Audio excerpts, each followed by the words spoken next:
Bienvenue sur Esprit Profond. Ici, chaque mot est un miroir. Un écho dans le silence de ton esprit, une étincelle qui réveille ce que tu croyais oublier en toi. Aujourd'hui, nous allons plonger dans une vérité dérangeante. Une vérité que seuls ceux qui osent se libérer peuvent en entendre.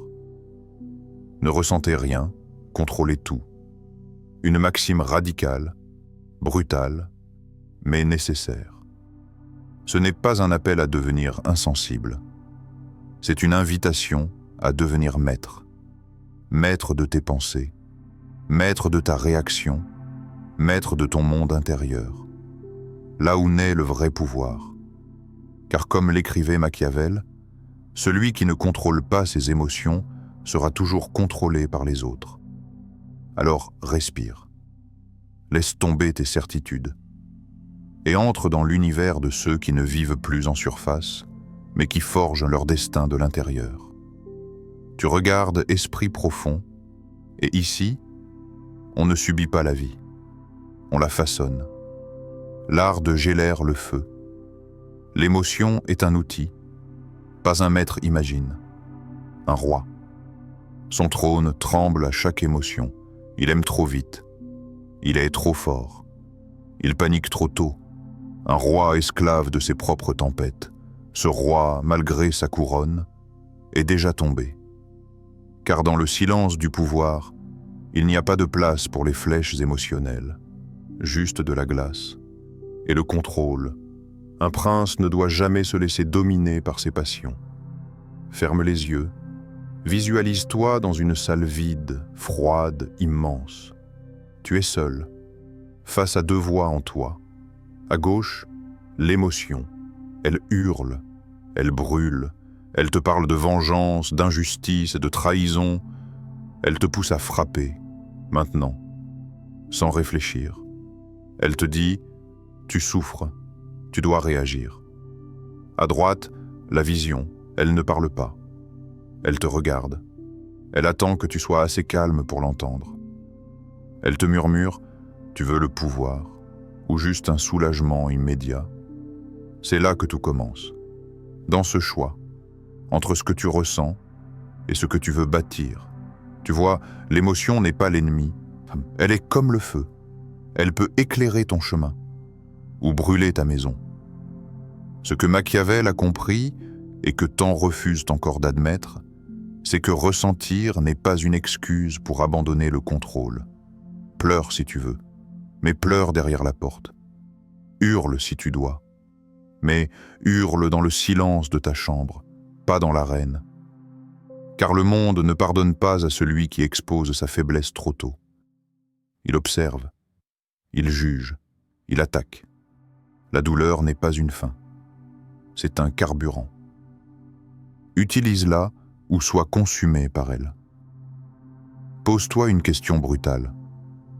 Ton plus grand ennemi, est-ce le monde ou ton propre débordement intérieur? Tu peux aimer profondément. Mais n'oublie jamais, l'amour mal placé peut détruire des empires.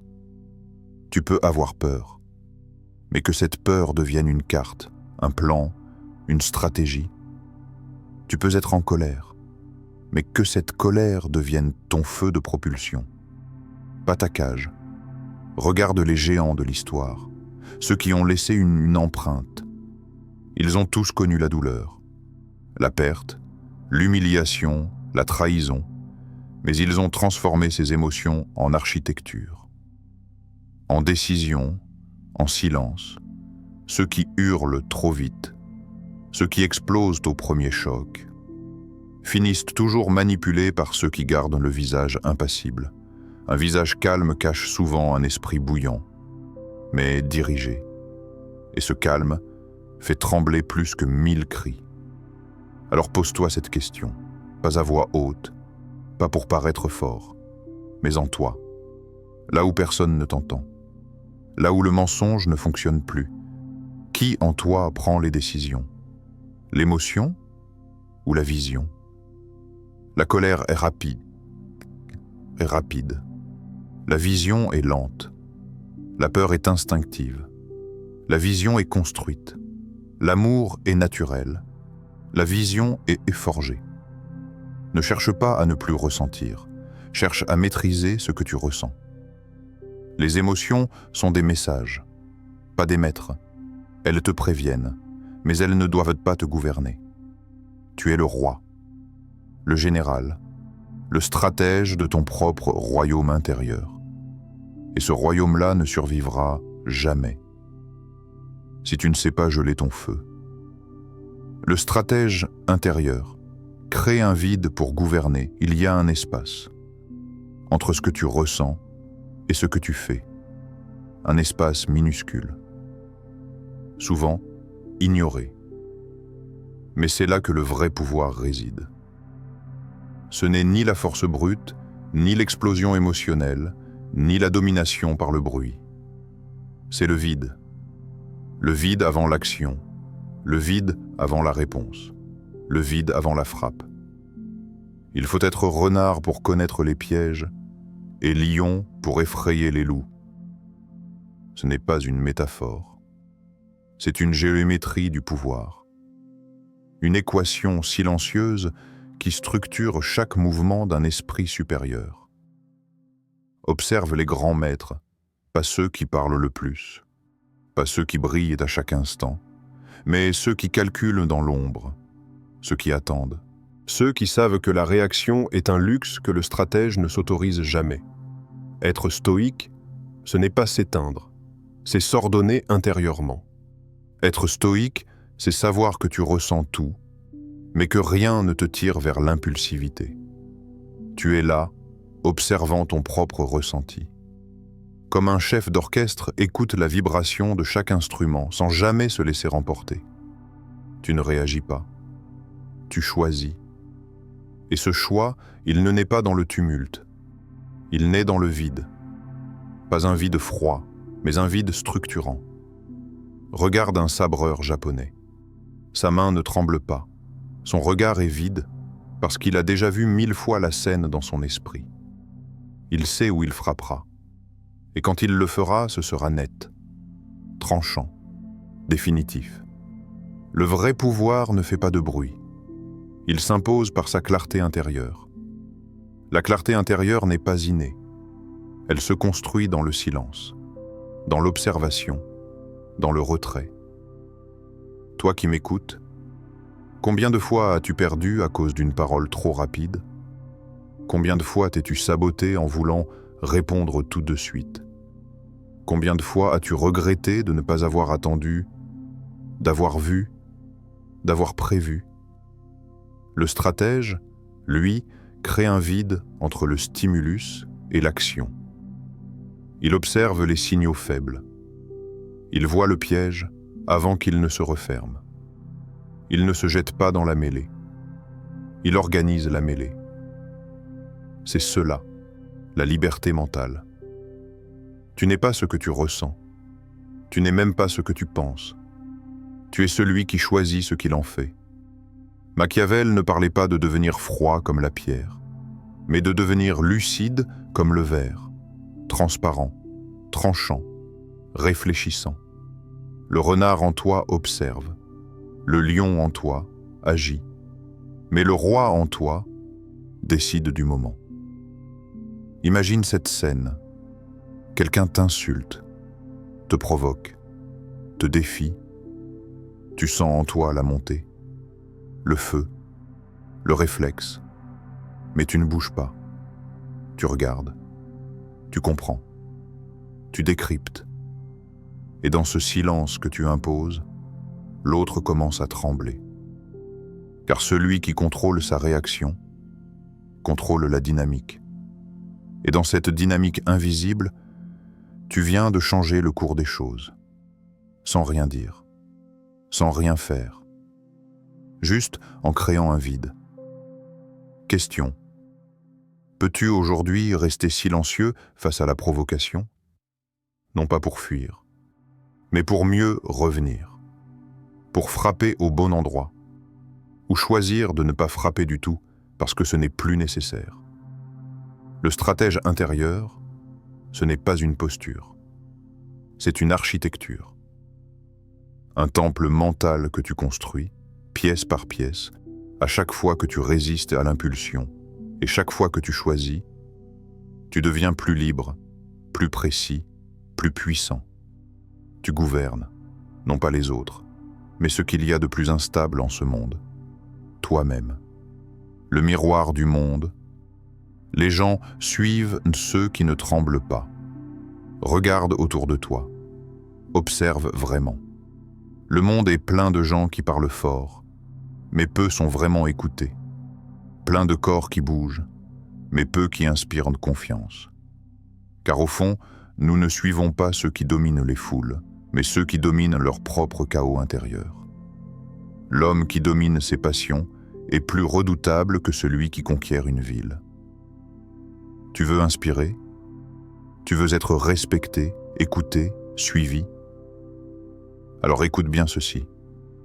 Le monde regarde comment tu réagis quand tout vacille.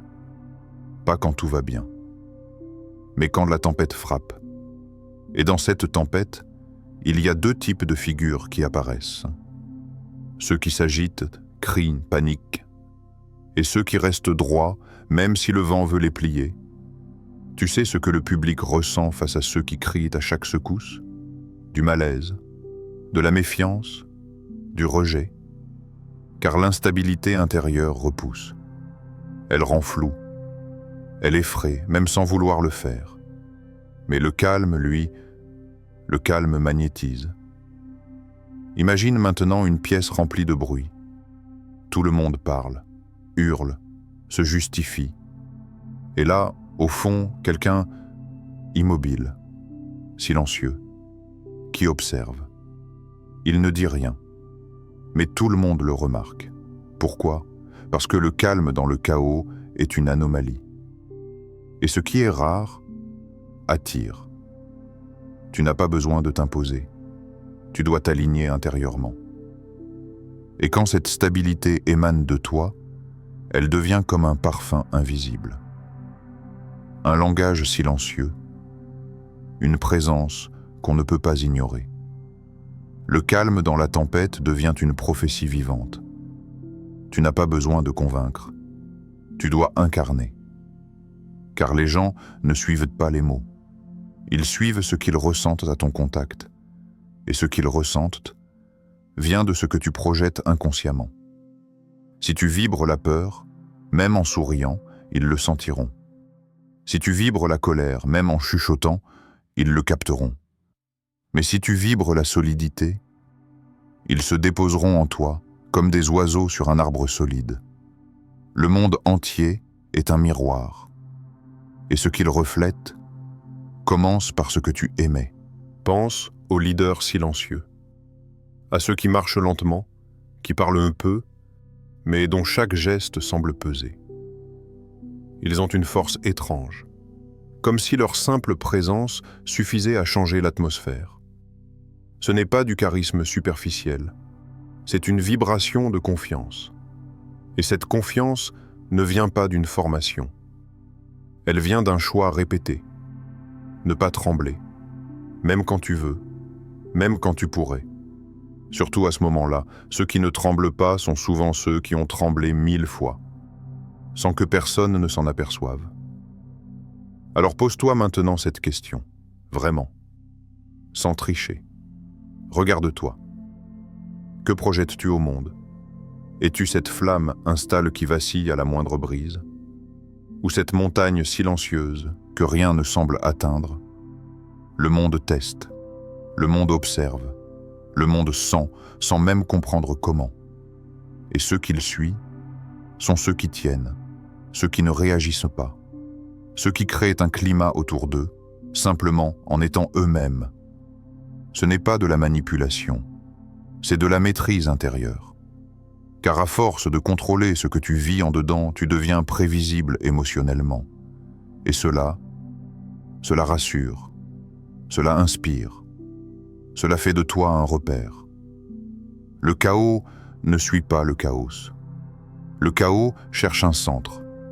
Et ce centre peut être toi. Pas besoin d'exploser, pas besoin de surjouer la force. Il te suffit de te connaître et de ne pas céder, même si tout s'effondre, même si tu doutes à l'intérieur. Ne le montre pas, non pas par peur, mais parce que tu sais que tu es plus grand que cette émotion passagère. Et si tu arrives à cela, si tu arrives à rester droit, même dans l'ombre, tu n'auras plus besoin de crier. Les autres t'écouteront naturellement, parce que tu deviendras ce que le monde attend sans le dire. Une présence qui rassure, une stabilité qui guide, un miroir sans faille, l'inconscient. Obéis à la maîtrise, le pouvoir silencieux de l'autosuggestion. Ferme les yeux, juste un instant. Écoute ce qui se passe, en toi, pas autour, pas sur l'écran, mais dans ce lieu plus profond. Là où les mots ne sont pas entendus, mais imprimés.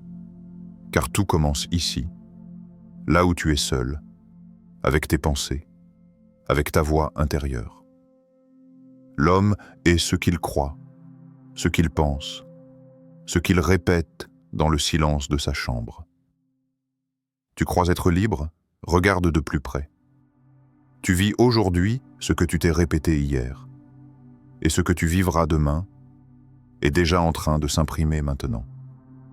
Chaque pensée que tu as nourrie, chaque mot que tu as répété, chaque image que tu as entretenue en toi, est devenue une grande main invisible qui façonne ton monde. Ce n'est pas magique, c'est mécanique. L'inconscient est un jardin neutre. Il ne juge pas, il ne choisit pas, il ne filtre pas. Il prend ce que tu lui donnes et le fait pousser. Si tu lui donnes le doute, il fera pousser la peur. Si tu lui donnes la colère, il fera germer le conflit. Mais si tu lui donnes la vision, la maîtrise, la clarté, il en fera ton sol, ton ciel, ta trajectoire. Et c'est là que Machiavel et Napoléon Hill se croisent. L'un dans la stratégie, l'autre dans la loi mentale. Mais tous deux ont compris cette vérité que tant ignores. Ce que tu te dis en secret devient ton destin. Alors commence. Maintenant. Pas demain. Pas quand tu te sentiras prêt. Commence aujourd'hui à parler à ton inconscient comme à un roi. Répète, même si tu ne le crois pas encore. Je contrôle ma réaction. Je choisis ma réponse. Je suis le maître intérieur, pas le serviteur émotif. Répète lentement, avec le souffle, avec la tension qui descend, avec la conviction qui pousse, avec les muscles du visage détendus, mais l'esprit tendu vers un seul point, le choix. L'inconscient, tu ne peux pas le forcer, mais tu peux le former. Comme une rivière qui, à force de passer au même endroit, creuse une vallée. Tu dois créer en toi une vallée mentale. Un lit de pensée calme, stable, aligné. Et plus tu répètes, plus il devient naturel de choisir. Plus il devient spontané de rester centré. Plus tu respires dans la maîtrise. Tu ne chasseras pas tes émotions. Tu leur apprendras à se présenter autrement, à se courber devant ta volonté. Car tu es le roi dans ce royaume intérieur. Et le roi ne se lève pas pour chaque murmure. Il reste assis, majestueux. Il ordonne d'un geste. Et le silence s'impose. Visualise maintenant. Toi, dans une situation tendue. Quelqu'un t'attaque. Le chaos monte. Mais en toi, rien ne bouge. Tu as déjà répété, déjà intégré. Ton inconscient obéit. Tu entends la voix. Je contrôle ma réaction. Je choisis ma réponse. Je suis le maître intérieur. Et tu ne réagis pas. Tu réponds.